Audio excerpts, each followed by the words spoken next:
Welcome to the 46th session of Meet the Expert. So that's 46 months in a row we've been doing Meet the Expert. I'm Angela Cripps, the MD of the Recruiting Gym. This is kindly sponsored by Job Adder so that we can bring you an expert every month on a particular topic that's going to help you related to the recruitment industry in some way, shape or form, whether you're an agency or whether you're in-house. So I'm grateful to welcome this morning something a little bit different, actually. When I met this gentleman, I was like, oh, this is great. I really need to get this in front of as many recruiters as possible. So Samir, Ahmed, welcome to Meet the Expert. How are you today? Hi Angela, how are you? It's been a 9, 10 months in the making. So yeah, it's I'm going really well, thank you, and I really appreciate you having me on. I love the branding, love the energy, really cool. And you're right, actually. It is 9, 10 months. And if you're wondering why that is, I get booked up about 9, 10 months in advance because I meet these wonderful people and I'm like, oh, I've got to get you on Meet the Expert. And then I look and go, oh, I'm booking for September. And that's where we were with you, wasn't it? Obviously, it needs to meet dates as well. But yeah, this is 45 minutes every month where we can bring you information, whether it's training, insights, expertise in some way, shape, or form that's going to help you. They're all here. Or say, I take that back, actually. Crowdcast had an update a year or so ago. So you've probably got about 15 or so here. If you want to click on the button, the green button, if you're here on Crowdcast, we'll put it into LinkedIn as well to make sure that you can access all 46 because the range of topics has been phenomenal and they're all there to help you. So Samir, what are we going to be tackling today? Wicked. So Angela and I met at the Recruitment Agency Expo about 9, 10 months ago, and I was there. I'd worked with 3 or 4 recruitment firms, and now I spent 10 years in hypnotherapy, which I'll go into in a minute. But today, we're going to look at how we create winning habits through the subconscious mind and hypnotherapy. Now, I'm sure a lot of you have not probably even thought about the connection there, but I met my first ever therapy, let alone hypnotherapist I ever met, was in my first recruitment job, an amazing company, very forward-thinking CEO, and it done wonders for my career and my personal life as well. So after leaving hip recruitment, I decided to become a therapist, and she was the person I spoke to.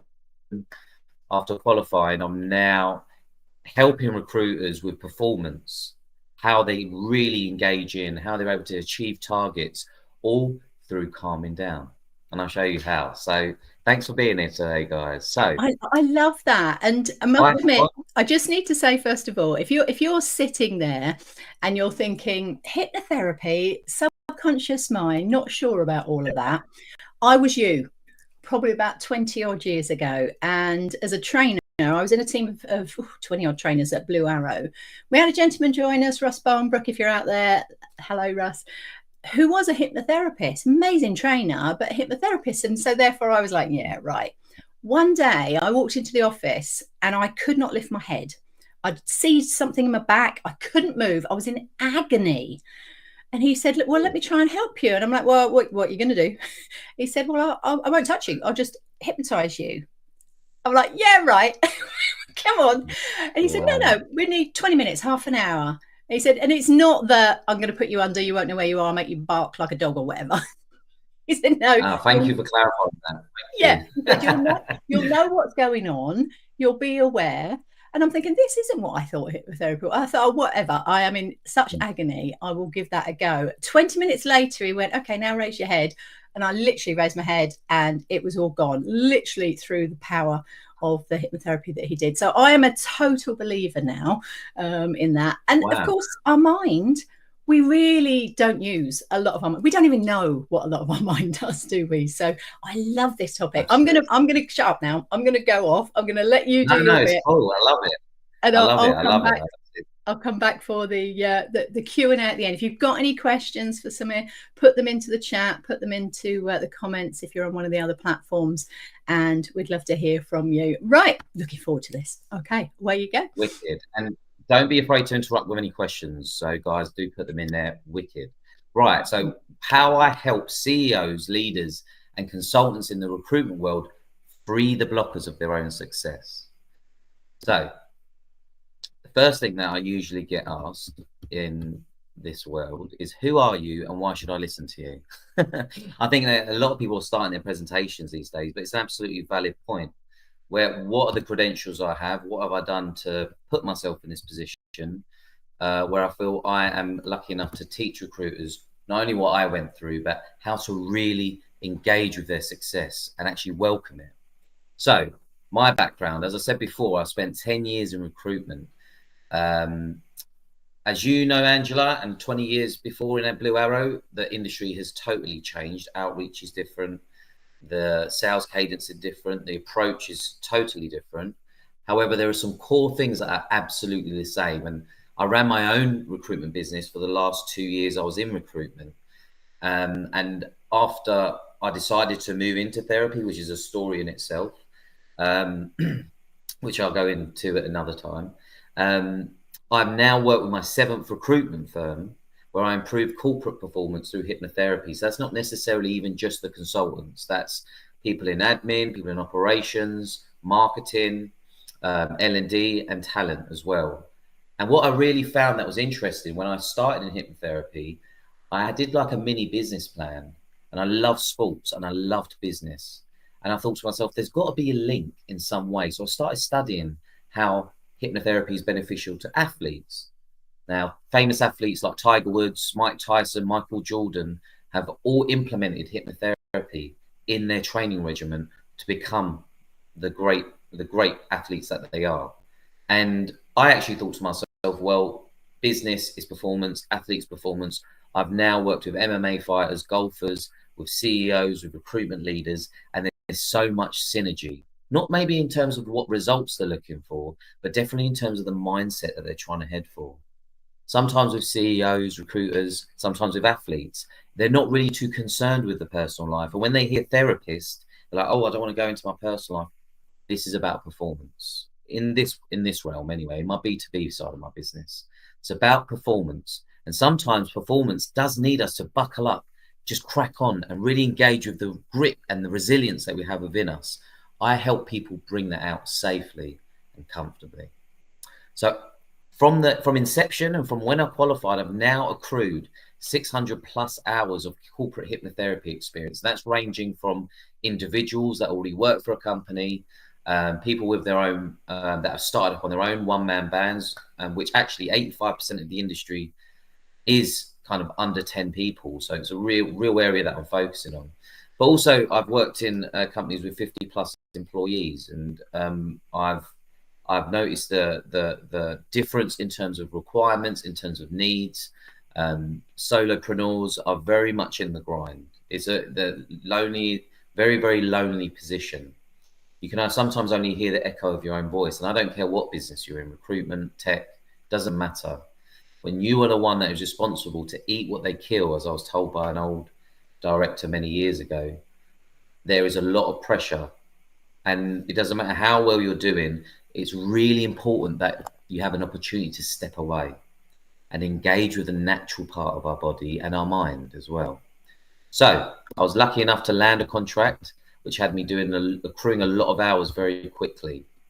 And the first question I get asked, another question I get asked, sorry, is what actually happens in a session?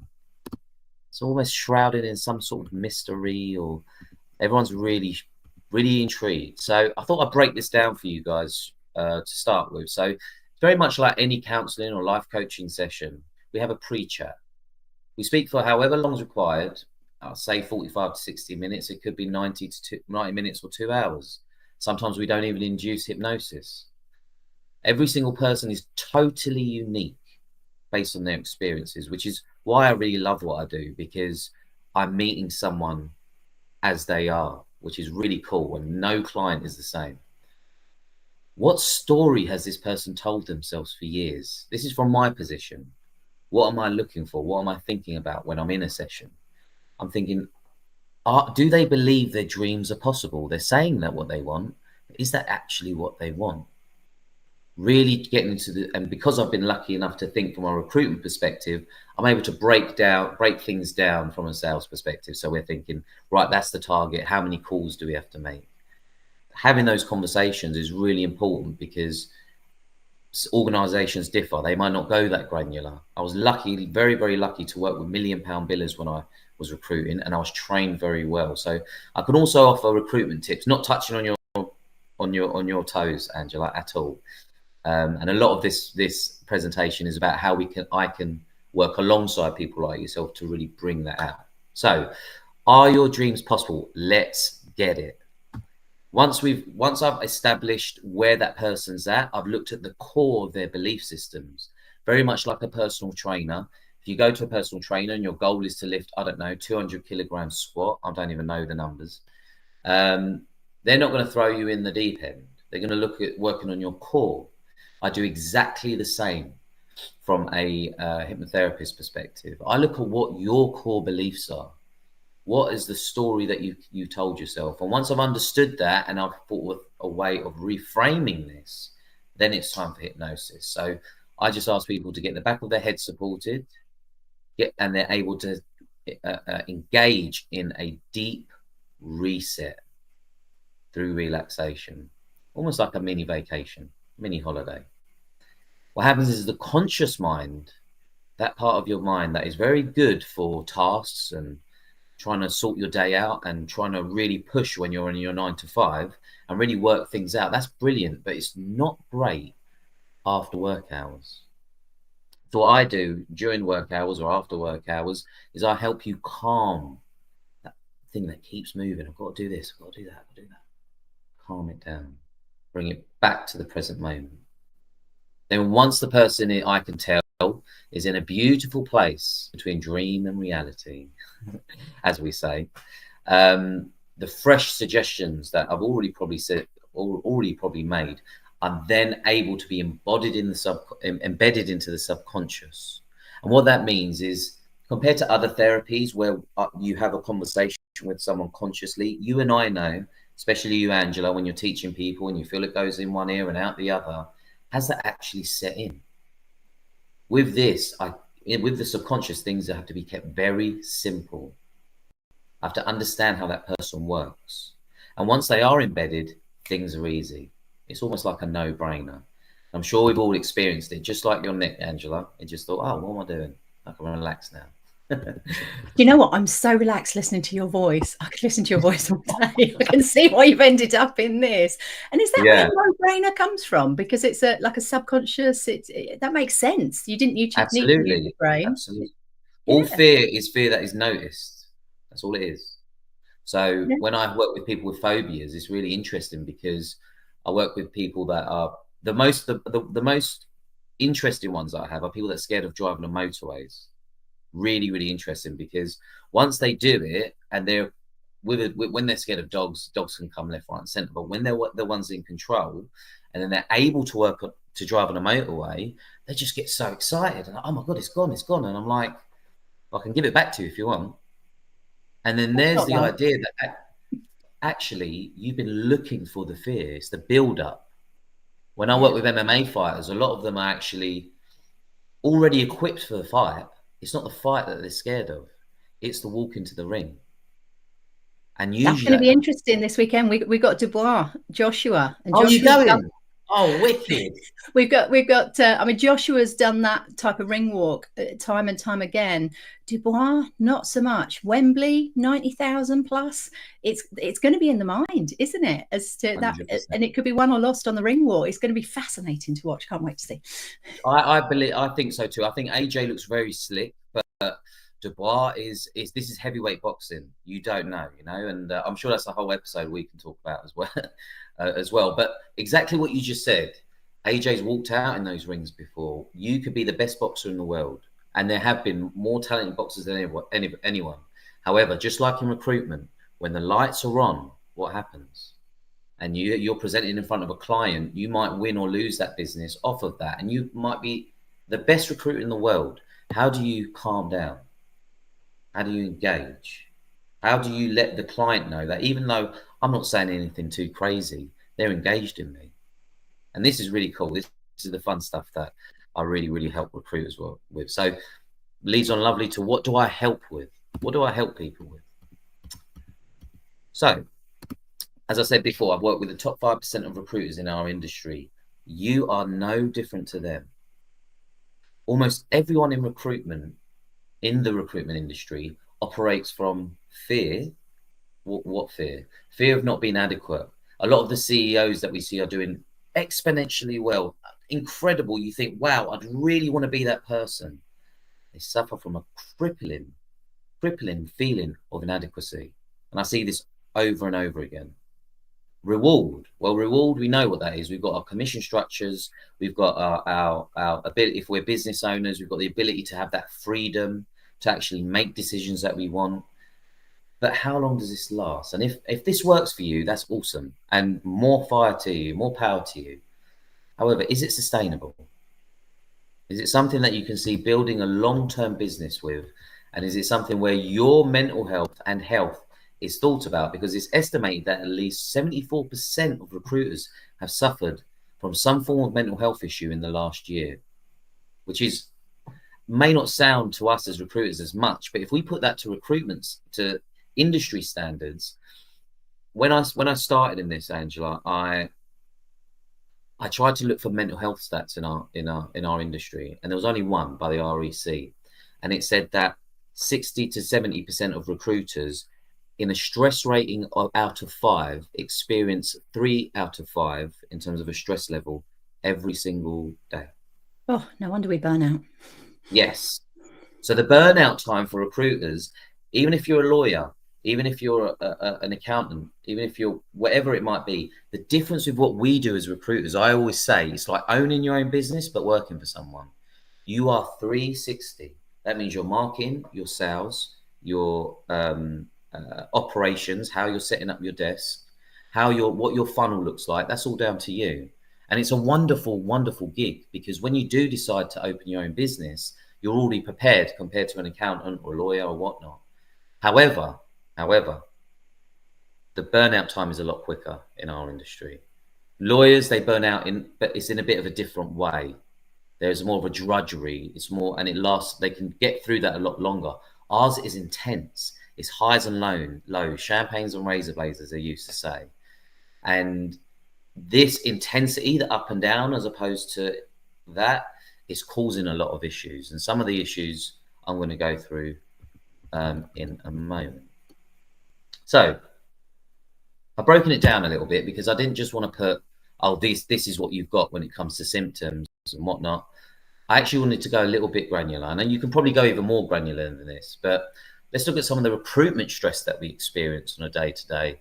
BD anxiety, process control. Am I in control here? Is the candidate going to go with another recruiter? Is the client really bought into me? Am I getting the maximum amount of percentage out of what I'm doing in terms of work? Dropouts, we all know how that is. It's a standard part of the game. It's a standard part of what we do, sorry. And it happens a lot. Negotiation, blanking, big one for permies out there. Always thinking about that zero at the end of the month. When you're first starting, you're just thinking about all the opportunity and okay, yeah, great, I can pay that back. Well, when you keep going, it becomes a monotonous cycle. Admin mountains, not spoken about enough, actually. I think the others are kind of self-explanatory, but the admin mountains we create for ourselves almost feel like, oh, it's just piling up, and then we procrastinate. We make excuses for ourselves. We start to exhibit behaviors of someone that is under serious duress. ADHD deaths. This is an interesting one because ADHD is becoming more prevalent in the workplace. And actually, I've been helping people understand that it's actually a superpower, and they can create a desk that is conducive to the way that their mind works. This is really, really cool. And I've got a session with a recruitment company next week on this, so that's really fun. Pipeline. All right, I'm doing well now, but what's my pipeline looking like? Where are my prospects? Leadership, lonely place. You're stuck in the middle as middle managers. How do I ensure that I'm increasing or managing team harmony whilst getting the results that I need for the business? Team failure, team harmony, public speaking. Again, something that's not really spoken about. Public speaking. Who is actually really interested in improving public speaking, because it's such an amazing skill set. I've seen people that you think they've done no research. I've gone and meetings with them and you're thinking this is going to absolutely fall. And they just need the few key details and they're totally able to reel it off. And vice versa. You put them in a situation where they're having to demonstrate to clients the amount of value they've added and get into the detail of what they've done, the statistics, they're useless. However, public speaking is something that is really, really a highly, highly valuable skill. Comparison, and another one that is huge. We are in a naturally competitive environment. However, you are only in competition with yourself. Only. That's the reality. Whether they are there or not, and yeah, I'm sure you're coming up directly against other recruiters and whatnot. But the minute that you start to own your own space, master your own kingdom, appreciate that there is no one else, it's just in my mind. Wow, it's powerful. So what happens through these recruitment stresses? The symptoms I've experienced, and there are a few more, but these are the big ones. Imposter syndrome, huge, huge. I've seen this from all the way from new starters, all the way up to investors in recruitment businesses. So past CEOs, people that are investing in businesses to grow. It is huge, and it's I'll go into a bit more detail on that in one of the other slides, but I'm actually amazed at how prevalent it is in our industry. Burnout, as you mentioned, Angela. I think we've all kind of been there. Again, I've got a slide on that later. Switching off. How do I switch on? I can switch on. I can't switch off. This is a huge, huge symptom. Addictions, vapes. Again, I've got a slide on this later, but the vape thing, wow. Again, something that I'm shocked with, and all addictions at the moment as well. And it seems like people aren't going out more and they're not drinking more. Actually, with COVID, with working from home, it's just that it's more, I don't want to say systemic, it's more inward. You can hide it better at your home. And with the vapes and the way they're marketed, you can just sit there without any stigma all day just vaping. I can help stop that. Rejection anxiety. We are masters of rejection, believe it or not. So if we're in this game of rejection, how do I build the right armor so I can still stand proud and move forward and keep going? Connection issues. Very, very interesting. This is interpersonal connection with your friends, family, partners, and whatnot, but really the connection with yourself. I'm sure you've heard, Angela, from people that you've met that are burnt out or you've worked with, I just don't feel myself. I don't know who I am. These are big warning signs that someone like myself needs to have a chat with this person. Not present. Oh, the present moment is one of my favorite topics. I'll go into a bit more detail on that later. And just the feeling of joylessness. Yes, there is a lot of value to be had in stoicism, in being strong. Oh yeah, that's just another placement. I need to keep going, keep going.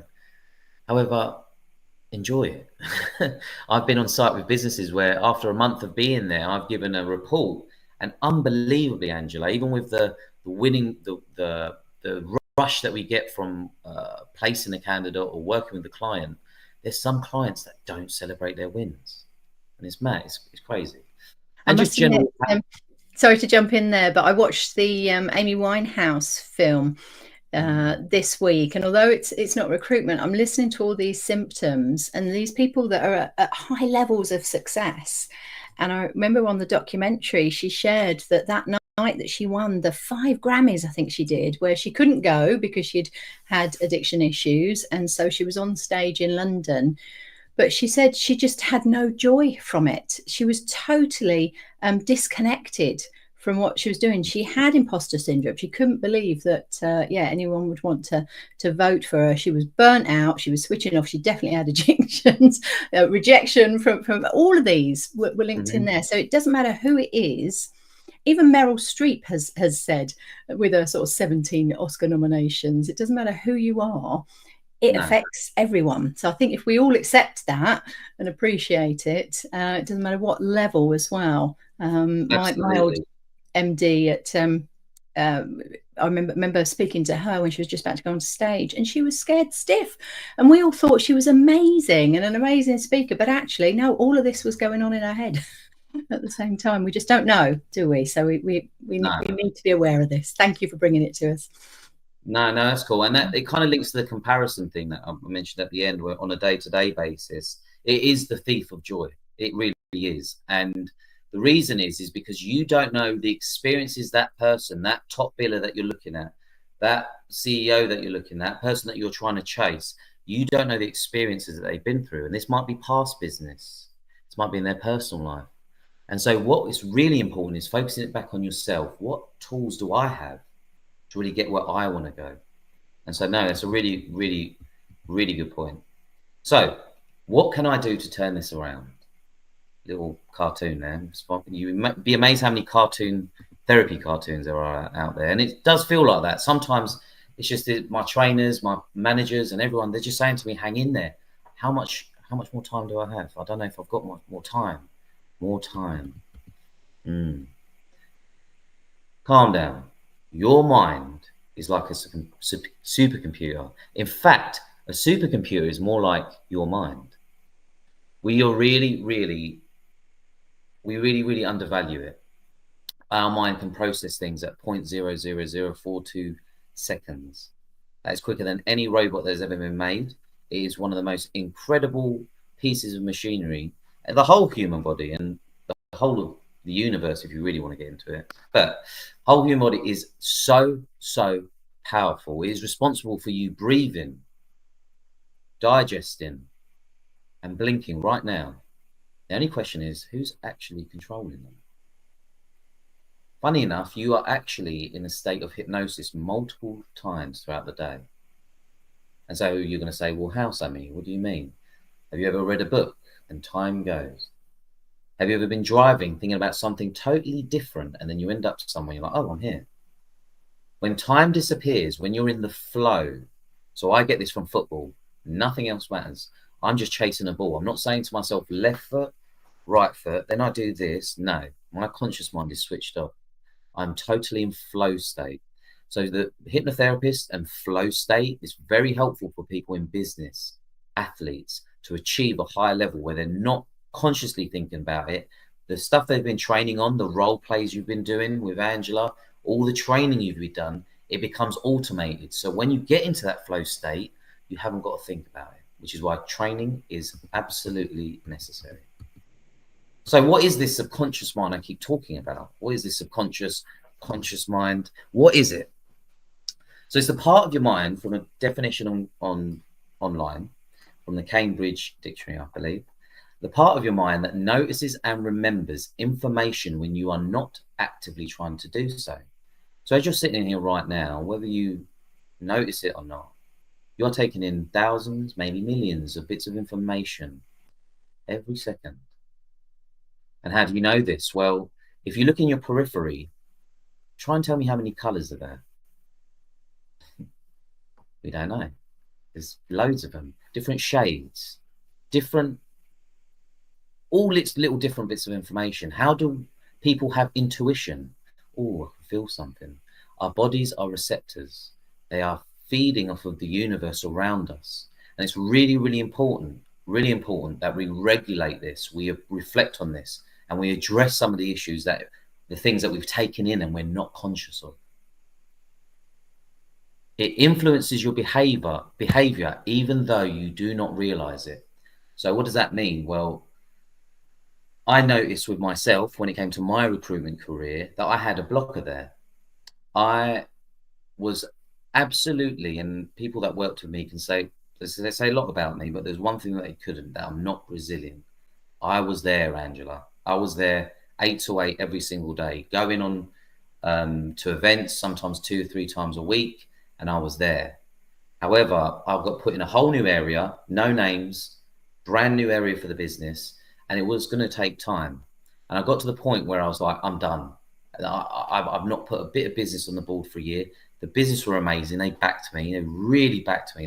They just believed in me. And what I didn't realize until I went to my hypnotherapist, the hypnotherapist that was on site, that later became my mentor and is still my mentor. What I didn't realize is that from a very, very young age, I had put a cap on where I actually can go. Now, this came from personal child experiences, relationships with our parents, the blueprint that we don't realize we're taking in. And so I was an enigmatic person. I was great with people, but there was a real blocker. And had this blocker between me and my success. And do you know what it was? It was that I needed a pat on my head. And I couldn't believe it. I was 24, 25, you're young, you're ready to go for it, and you're in quite a masculine driven environment. And I was like, me? No, not me. No, I can go. I don't need a pat on my head. Once I accepted that that was the case, I was able to set up my business meetings with my manager where I said, okay, I think I just need to be told I'm good because I'm getting no wins here. I'm just continuously going. So I set up my management meetings. I set up my one-to-one meetings with my director and my day-to-day meetings I had on stand-up, that I was getting told I was being rewarded in some small way. And in the next month, I put in 5 contractors out of nowhere. It was amazing. So through the actual hypnotherapy, I calm the conscious mind, the analytical part of your brain. The conscious mind has us believing that it is protecting us. Oh, no, I know what I'm doing. No, you should be doing this. Oh, no, this is where you need to go. And sometimes it does. However, BD anxiety, target anxiety, does not put our lives at threat. Yet the mind and body reaction is exactly the same as if we're under duress, as if we are almost being chased by a predator. We might not move in the same way. In fact, some of us freeze and we don't say anything. But some of the proof of this is searching for an exit. Well, I've got to go find my way out. How do I get out of this? How do I get out of this? Hypertension in our muscles causing tensions in your neck, Angela. Excuse me. Tension in the way that we are addressing people, the way we're engaging with the universe, and an inability to switch off. Yeah. Do you want to grab a glass of water? 1 minute, mate. Sorry, guys. No, that's okay. Happens to all of us. And actually, I've got a few notes here that I'm making of things that I'm interested in as we go through this. And that subconscious mind that you were talking about. There was a program where someone was learning to be a sort of quiz master, to go on these quiz shows, or to like the pub quizzes and things like that. And they were training them. So it was the people from the Chase, those major quiz masters. They were training them to enter these quizzes and to be good. And what they got them to do was just to put 2 fingers on a page of a encyclopedia, and they just went through. They put their fingers on the page, drew it down, and just carried on reading, but not reading. They were like spending 2 seconds on each page. And when it came to the quizzes, there were questions in there that were asked that they would have had no idea about. And they just came out with the answer, and they were totally shocked. And it had been in the encyclopedia, and their brain had just registered it. And I just thought, that is phenomenal. Well, yeah, I mean, absolutely. And like a lot of people that have, I found anyway, that have photographic memories, there is a lot connected with that in terms of trauma. Because when you're at high alert and you have a photographic memory, when you have a photographic memory, when you've been at high alert, we know that it's important to get us, oh, remember that number, remember this. Da, da, da. And people that have built that skill, inadvertently or not, they have this ability to really know how to subconsciously, and this is not, like I say, it's not a conscious thing. They're not choosing when to turn it on and off. They are able to just take those words and just boom, they're able to go into their mind's eye and they see them perfectly. It's an amazing skill. But thank you. As I said before, I've been a little bit ill this week, so sorry guys, I apologize. No problem at all. So the inability to switch off. Why are we on high alert? The fear is simply perceived. There is no apex predator out here that is hunting for our life. However, if we get an email from a client, if we get a call from a client where they're not happy, or we get a candidate drop out, our reaction is the same. Now, there's something I've not put in the slide, which I could talk about again for a very long time, is the flight, fight, and freeze response. We talk about fight or flight in recruitment. It's huge. right, get up there, or do you know what? Just back away from this. I think you need to take your eyes off of it for a little while. But what about how do we treat people that are froze? Really, really interesting. Sorry, guys. Bear with me. Really, really interesting. In the freeze, there is a lot to learn. A lot to learn. Sometimes you might have colleagues that are, you know what, they've just not been themselves recently, and they're really just a shell of themselves. This actually is your system rebooting. It's trying to protect itself from the perceived pain it's going to feel, and you just shut down. Hence why when we have burnout, we're much more susceptible to um, illnesses. And what happens is the whole body says, all right, we're shutting down. Okay, well, let's shut down. And everything just shuts down. The conscious mind is then sent into overdrive before the shutdown. And so you just constantly go until it's like, no, I can't do this. And everything just lets go. Hypnotherapy reframes scenarios. So, for example, right there, I just said to you, there's no predator chasing you. Your life's not in danger. There's no threat. It's reframing a situation from a fresh pair of eyes that has been so effective in helping me helping people. I've always naturally been like this, and I always do say hypnotherapy's kind of found me, and I found it because I've not been in a position where I felt so suited to my personality. But the reframing of things is huge, and something that I really hope you guys take today. And it's about calm. And more to the point, at peace. You can be sad and at peace. You can be angry but at peace. You can be happy and at peace. The thing is about applying peace. Let's take it from the other end. Something like anger, but being at peace. How can you be angry and at peace? Well, anger it exists, and there's a reason it exists. It's very good at getting stuff done. It's very good at creating boundaries. So sometimes our anger is really vilified, but actually it can be very, very healthy when it's used within control. Rage is a problem. Rage is a big problem. But when you are at peace, rage is not there. When you're at peace, you have let go of the consequences. You've let go of the control, the perceived fear. So you can actually handle things in a harmonious and effective way.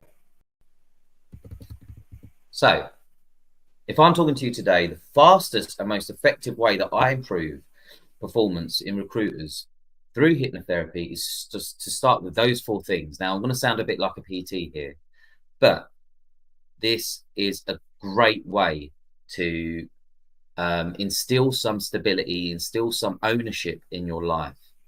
And this is very, very important for people that feel like they are in burnout, or they're reaching burnout, or they're not sure where they are or who they are or where they're going. This is something that is very tangible and we can take control of. So sleep, nutrition, connections, and exercise. So the real question is yeah, well, I know this already, Sammy. I already know this. Yeah, I need to sleep better, need to eat better, need to be with people that offer love and I'm able to love. Need to exercise, but I mean, it's not the priority. I want to be better at recruitment. I'm here to argue the opposite. And I'm being quite bold here because I'm saying maybe just sounds like I'm saying to slow down. I'm just saying to prioritize your health. And I guarantee you your recruitment billings will improve. But how do I acquire discipline and resilience to create sustainable success in these areas, as well as in my recruitment life? Now, I mentioned before that most of us are driven by fear and reward. How do I create winning desks whilst living a healthy life with a fulfilled mind? So these two questions, it sounds like we're asking a lot, right? Oh, I'm just juggling so many plates. Well, I've come up with an idea that's a little bit controversial. Love. Oh. Well, I was looking at the Squid Game. Is that Squid Game there? And I was thinking, yeah, recruitment sometimes feels a little Squid Game, doesn't it? But I much prefer Yeah, love. yeah, absolutely. Love. And now when I say things like love, everyone's a bit like, well, that's a bit soppy, isn't it? And I think deep down, there's a lot of romantics in recruitment. There really is. Otherwise, we wouldn't be in it. We love the story. We love telling our story. We love living the story. So for me, love is always seen as strength. So I put love is power there. Self love is power. However, that's my experience of love. My job is to really understand what is this person's experience of love. Some people haven't experienced it, Angela, and it's really tough for them to really engage with it. However, the beautiful thing about the subconscious mind is it even works whilst you was in the womb. That's when it starts to work, at the moment of inception. So you weren't born that way. The environment may have affected you where you wasn't experiencing love from your environment, but it is within you. And I'm here to bring that out. The subconscious mind yearns for love. The mind is critical when fueled by fear.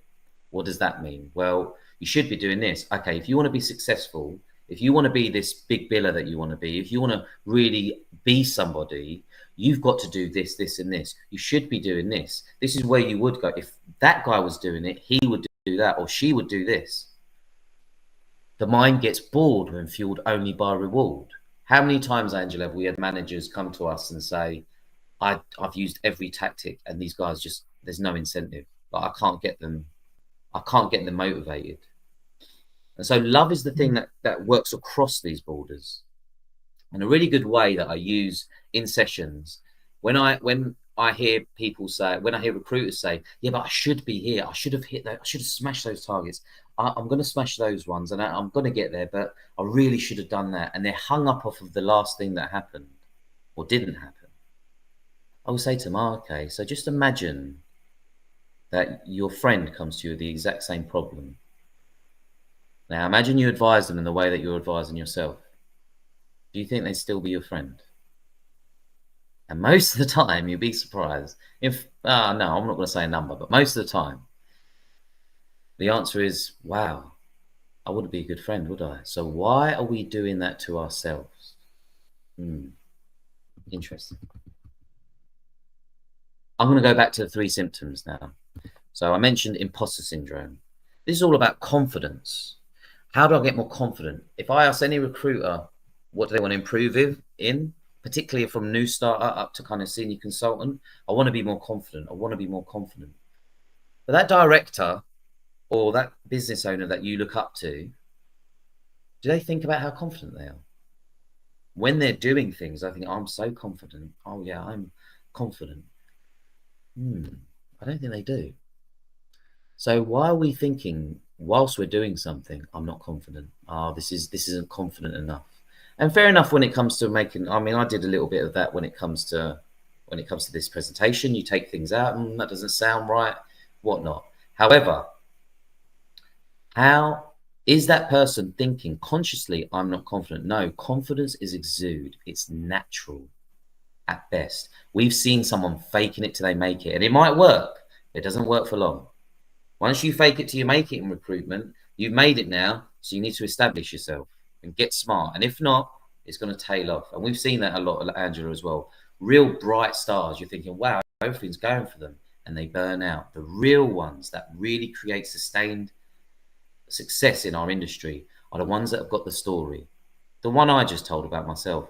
I remember £1 million biller that we worked with.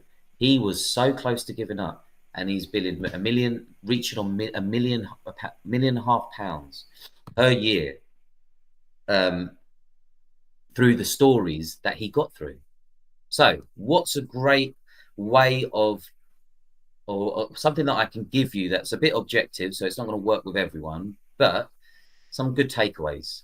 Affirmations. I am. Really cheesy. You've seen it on Instagram.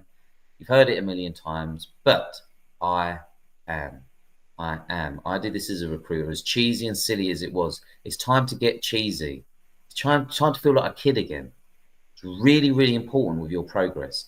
I am strong. I am a successful recruiter.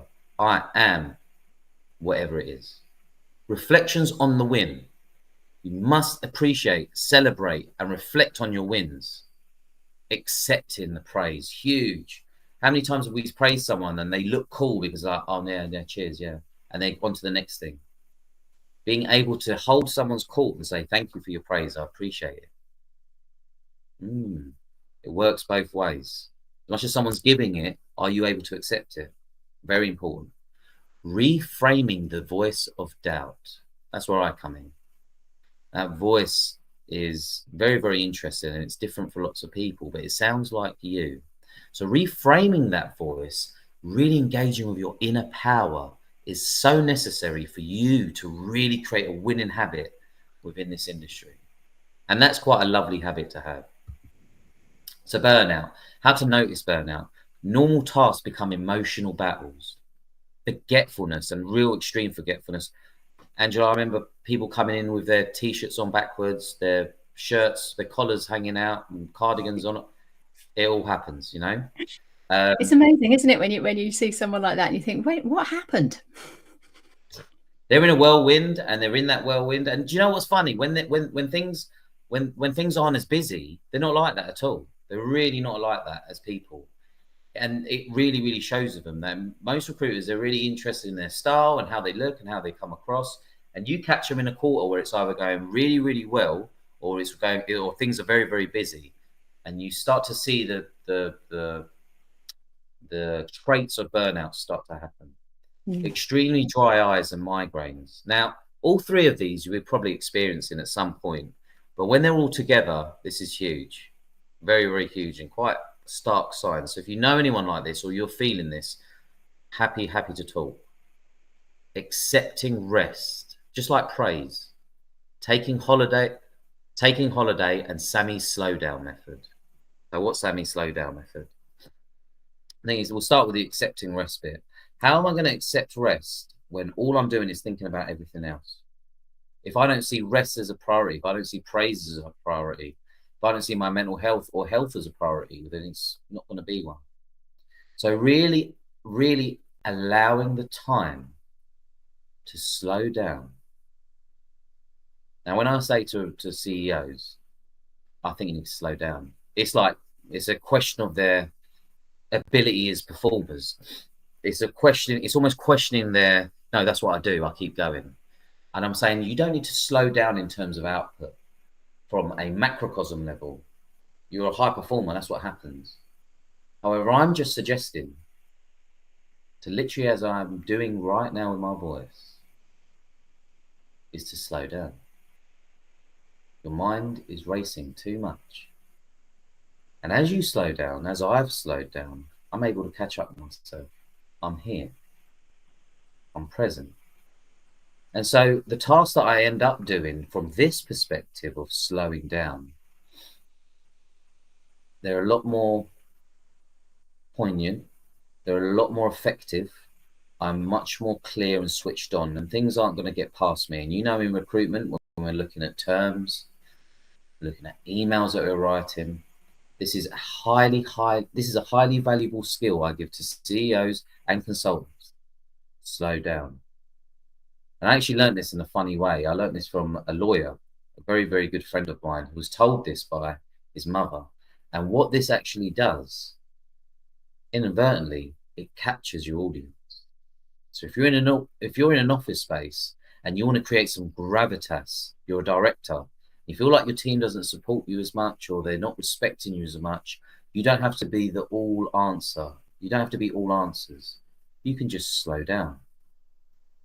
Pause when you're speaking.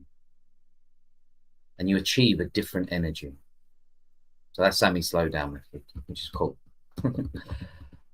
Addictions, the crutches we use, very easily remedied in hypnotherapy. And I work with people outside of the business world when it comes to deep addictions. Your behaviors derive from, oh, I missed a bit there. Your behaviors are deriving from your early experiences in the world. This addiction is a replacement of what you may not be addressing. It is simply a habit. What do I mean by this? Well, everyone tells you it's absolutely a physical thing, and I'm addicted to, and I'm using vapes as an example here. I'm addicted to the nicotine inside of it, and the actual truth is the nicotine leaves you within 3 to 20 minutes after you've had a vape. So why is it so hard? Why does it seem so hard? It's because we've constructed this idea, and from society and from people around us, and even probably from ourselves a little bit, that it's more than a habit. It's not. And I've seen it happen. Now, there are certain pathways, there's certain steps that we must take to get to that point where it is just a habit. But that's where going to the core root of the problem is very, very helpful when it comes to addictions with vapes and other addictions as well. It is derived from your pain, which is kind of what I mentioned about from before. And when people say, when I say pain, everyone's like, oh, I'm not. It's not always some incident that happened years and years ago. It might be a lot more subtle than that. It might be a time that you were considered less cool because you weren't smoking a vape. Samir, It might be. I'm so sorry to interrupt, but we were due to finish 5 minutes ago. So I'm so sorry. I'm so I sorry. know we're all totally engrossed in it. So I don't know whether you're able to I am. I will speed carry it on with along a those little bit. slides. Yeah. Sorry, If you sorry. I could will just speed it share along. with us what's there on the slides, and of Sure, course sure, people can sure. reach out to you if they want to know more. That would Yeah, be great. sorry. My That's bad, okay. my bad. So, identity, this is huge. This is huge. Who am I? I identify as a vape. Imagine if you identified as a non-vapor. Forget quitting smoking. That's not cool. I identify as a non-vapor. Good. Very, very good. So, what are the benefits? I have seen from my experience an individual side increase in revenue. I've got the most amazing case studies, most amazing clients. Improvement in job satisfaction, purposeful, intentional, disciplined, connected. Some of this, oh, not symptoms, some of the business benefits. Growing teams really helps with growth. Team performance, turning around, sorry, poor performance turnaround. So teams that aren't doing very well, I go in there as kind of like a hack to work things out, and we go from there. Attracting talent, this is huge, massive. Retaining the talent, people feel like you're thinking about their mental health and where they're going. So I was going to do a little session with you guys, but I think we'll pause that because we're 5 minutes over. I was going to do that for a few We'll minutes. get you back on another session and we'll do it then. Absolutely, absolutely. So how do we work with each other? Well, this has taken me quite a while to work out, Angela, and I started off being quite depending on the size of the client, and this is still the case. This is more the rates for people that own their own business and are trying to further revenue. So what's been working recently? So I do £1,000 per month per person. We do 1 to 2 sessions per week, and this is for 6 months only. I'm in and out. I'm a contractor. Bonus based on revenue on the 6 months. So if you're not billing any money, there's no bonus at the end at all. However, when you are billing money and you're thinking to yourself, whoa, how did this happen? That's when I would rather say, right, forget moving forward. Let's put some terms in place for a bonus at the end. Now, I have separate prices for people that just want individual sessions, and separate prices where I'm working with multiple people at once to do a discount. So get in touch. Okay. Let's come down to the screens then. So what's your one thing to take away? Oh, sorry. One thing to take away. Sorry, guys. Wake up to the way you talk to yourself. Change the pace, the tone, and the frequency by which you talk to yourself. The last thing is you already know. People like Angela have already given you the information. Chill out. It's there. Just let it come out. Cheers, guys. Fantastic. And you're right. We do know. We just don't listen and we don't slow down, and all of those wonderful things that you've said. Thank you so much, Sammy. That was so interesting. Loads in there. I did have some more notes. So we will get you back on and Ask the Coach, which go every fortnight, also sponsored by JobAdder, and we'll delve into those bits at the end a little bit more detail. Thank you for your insight. Thank you for your information. Really appreciated that. And we'll be back again with another Meet the Expert next month in October.